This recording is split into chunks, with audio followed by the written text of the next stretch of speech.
The story of this particular toolbox goes something like this. It was one of the holiday leftovers. You know your local stores bring in a lot of extra inventory throughout the holidays, and this is one of the rejects, one of the misfits, likely due to the damage in the lower corner. I had a really thorough look at it while I was in the store and decided this is damage that I could easily repair myself with some of my basic bodywork tools.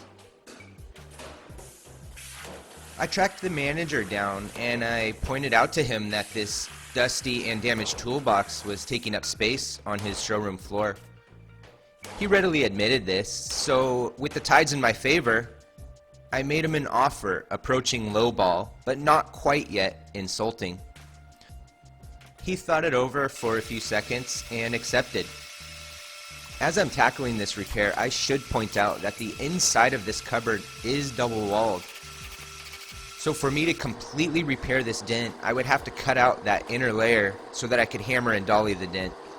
That doesn't really pencil, the amount of effort versus the reward. My main goal here is to simply make the cupboard door close again and to also iron out some of the wrinkles on the lower front panel. As I was repairing this box, I was sort of pondering the situation. This is not a unique situation, it's actually kind of universal. Here you have this item, it's slightly damaged. It's going to require a little bit of effort, a little bit of input and some elbow grease. But maybe it's become a nuisance or an inconvenience for the current owner, and that is the opportunity. At that point, really, it's just a matter of pursuing the opportunity and either possessing the God-given skills yourself to make said item right again, or the ability to pay somebody to do that for you. Either way, these opportunities are out there, and you can either blindly walk into them, or you can actively search for them. And mission accomplished. That cupboard door closes just fine. As I prepared to move some tools over into my newly acquired box, I glanced around the shop at some of the really nice machines, the really cool projects, and even the shop itself. And I think those are all seized opportunities. But I'd be a fool to take all of that credit myself. I truly have been blessed. And for that, I am thankful.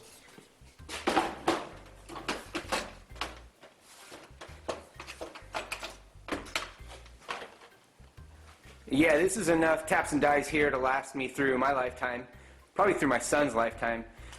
And if I start to run out, I should probably reevaluate the way that I cut threads.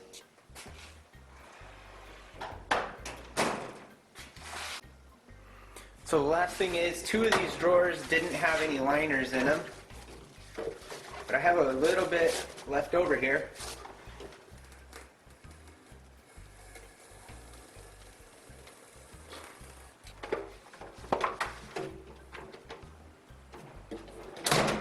Now the intention wasn't to come home and immediately fill it up, but in my mind I had always wanted a charging station for my drills in order to get them off of my workbench.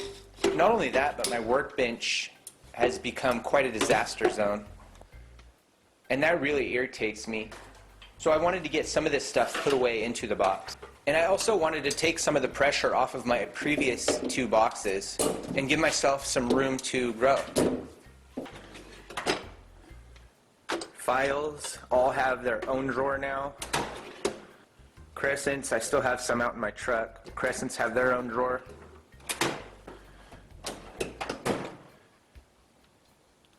Specialty pliers, wire strippers, and test lights. Regular pliers. And of course all the taps and dies. That drawer is heavy. Room to grow. Room to grow. Some of my air tools. Pipe cutters, pipe wrenches, pipe thread cutters.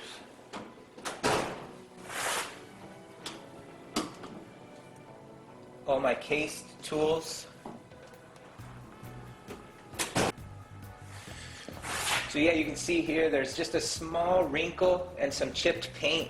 That's really the only evidence of the damage. The door closes, magnets shut perfectly. I think next time I'm painting some black, I might hit that. And really it's so inconspicuous. I've got my nutsert tool, my router and bits, my jigsaw, and that's James's shelf. And previously, all my sanders were just pushed into my cupboard, and I was able to transplant those over here to the drawer in the old box, now that that's cleared out. And I think I'm probably going to come through here and make some type of nice racking system for those drills. Maybe cover some of those cords. I don't know. Keep your eyes peeled for that.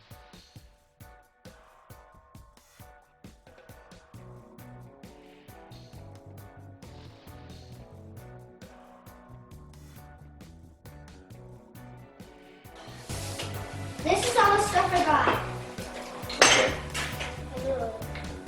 I thought it was. 16-ounce hammer. What? Takes some muscles to swing a 16-ounce hammer. What's a 16? Yeah, it's a 16. You might love to have more tools in it. Yeah, once you start buying your own tools, then maybe I'll give you a drawer too.